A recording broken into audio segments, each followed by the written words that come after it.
Herr Dietrich und seine geheimnisvollen Rätsel. Der Brief im Kamin. Ein Hörspiel von Steffen Meyer. Herr Dietrich behauptete oft, Erinnerungen seien die höflichste Form der Lüge. Nicht, weil Menschen absichtlich logen, sondern weil sie sich selten an das erinnerten, was tatsächlich geschehen war. Sie erinnerten sich an das, was ihrer Meinung nach geschehen sein musste. Damals hielt ich diese Bemerkung für eine weitere seiner merkwürdigen Weisheiten. Später änderte ich meine Meinung. An einem verschneiten Winterabend waren wir Gäste des Barons Ludwig von Arensberg. Sein Herrenhaus lag abgelegen zwischen Wäldern und Hügeln. Seit dem Nachmittag fiel ununterbrochen Schnee. Die Straßen waren kaum noch passierbar. Außer Herrn Dietrich und mir befanden sich nur 4 weitere Personen im Haus. Die Tochter des Barons, Helena, sein Neffe Viktor, der Rechtsanwalt Dr. Stein und die langjährige Haushälterin Frau Kessler. Das Abendessen verlief zunächst ruhig. Der Baron wirkte jedoch ungewöhnlich ernst. Mehrmals bemerkte ich, wie die übrigen Gäste ihn aufmerksam beobachteten. Schließlich stellte er sein Weinglas ab. »Morgen werde ich mein Testament ändern.« Für einen Augenblick herrschte Stille.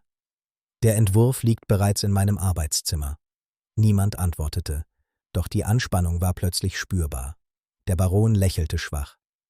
»Die Einzelheiten gehen allerdings nur meinen Anwalt etwas an.« Dr. Stein nickte. Mehr wurde nicht gesagt. Kurz darauf begaben wir uns in den Salon. Draußen peitschte der Wind gegen die Fenster.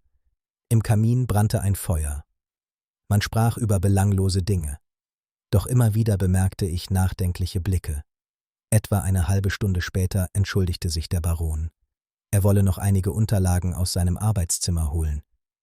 Niemand schenkte dem besondere Beachtung. Er verließ den Raum. Die übrigen Gäste blieben zurück. Wenige Minuten später hörten wir einen lauten Ruf. Er kam aus Richtung des Arbeitszimmers. Sofort eilten wir hinaus. Als wir den Raum erreichten, stand die Tür offen. Der Baron war unverletzt, doch sein Gesicht war bleich. »Das Testament«, er deutete auf den Kamin. Zwischen den glimmenden Holzscheiten lagen verkohlte Papierreste. Offenbar war das Dokument verbrannt worden. Für einige Sekunden sprach niemand. Dann sagte Helena: »Ich habe Viktor hier herauskommen sehen.« Der Neffe fuhr herum. »Was?« »Ich ebenfalls«, erklärte Frau Kessler. »Und ich«, sagte Dr. Stein. Nun blickten alle auf Viktor. Sein Gesicht wurde rot. »Das ist Unsinn.« Der Baron schwieg. Doch sein Blick verriet Enttäuschung. Die Situation schien eindeutig. Nur Herr Dietrich wirkte nicht überzeugt. Er nahm seine Pfeife aus dem Mund und betrachtete die Papierreste. Dann stellte er eine Frage. Wer hat Herrn Viktor tatsächlich gesehen? Die Anwesenden blickten einander an. »Wir alle«, antwortete Helena. Dietrich nickte nur. Später untersuchte er das Arbeitszimmer. Er betrachtete die Tür, die Fenster, den Kamin. Dann sprach er lange mit jedem Einzelnen. Zunächst verstand ich nicht, wonach er suchte. Die Aussagen schienen übereinzustimmen. Alle waren überzeugt, Viktor kurz vor dem Fund des verbrannten Dokuments aus dem Arbeitszimmer kommen gesehen zu haben. Je häufiger ich die Geschichte hörte, desto eindeutiger erschien sie. Herr Dietrich hingegen wurde zunehmend nachdenklicher. Schließlich versammelte er alle Anwesenden erneut im Salon. Draußen fiel noch immer Schnee. Im Kamin knackten die Holzscheite. Herr Dietrich stellte seine Pfeife auf den Kaminsims. Herr Viktor hat das Testament nicht verbrannt. Sofort entstand Unruhe.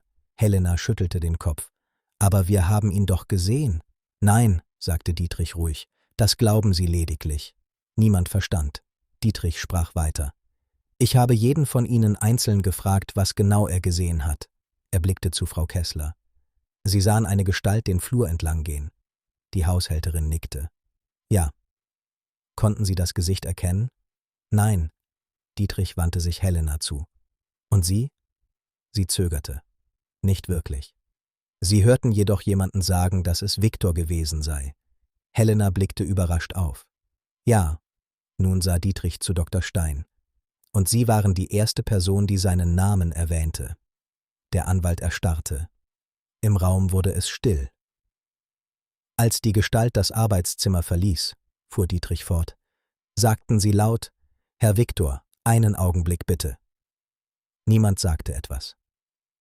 In diesem Moment nahmen alle anderen an, die Person müsse Viktor gewesen sein. Der Anwalt wurde blass. Das beweist gar nichts.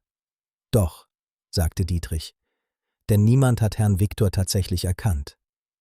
Er machte eine kurze Pause. Alle erinnern sich lediglich daran, dass jemand seinen Namen genannt hat. Langsam begann ich zu verstehen. Die Erinnerung der Anwesenden war nicht durch Beobachtung entstanden. Sie war durch eine Annahme entstanden. Und je öfter darüber gesprochen wurde, desto sicherer erschien sie. Dietrich nahm seine Pfeife wieder auf. Sie wussten, dass der Baron seine Entscheidung ändern wollte. Er blickte Dr. Stein direkt an. Und sie wussten auch, dass Herr Viktor sofort verdächtigt werden würde. Der Anwalt schwieg. Sie verbrannten das Dokument und sorgten anschließend dafür, dass alle dieselbe Erinnerung erhielten. Die Stille wurde unangenehm. Schließlich senkte Dr. Stein den Blick. Der Baron wollte mich aus seinem Testament streichen. Seine Stimme war kaum hörbar. Nach allem, was ich für ihn getan habe. Niemand antwortete. Langsam ließ er sich in seinen Sessel sinken. Mehr war nicht nötig. Das Geständnis war eindeutig. Später verließen Herr Dietrich und ich das Herrenhaus. Der Schneefall hatte nachgelassen. Über den Feldern lag bleiches Mondlicht. Während wir den verschneiten Weg hinabgingen, fragte ich ihn, weshalb er den Zeugenaussagen so wenig vertraut habe.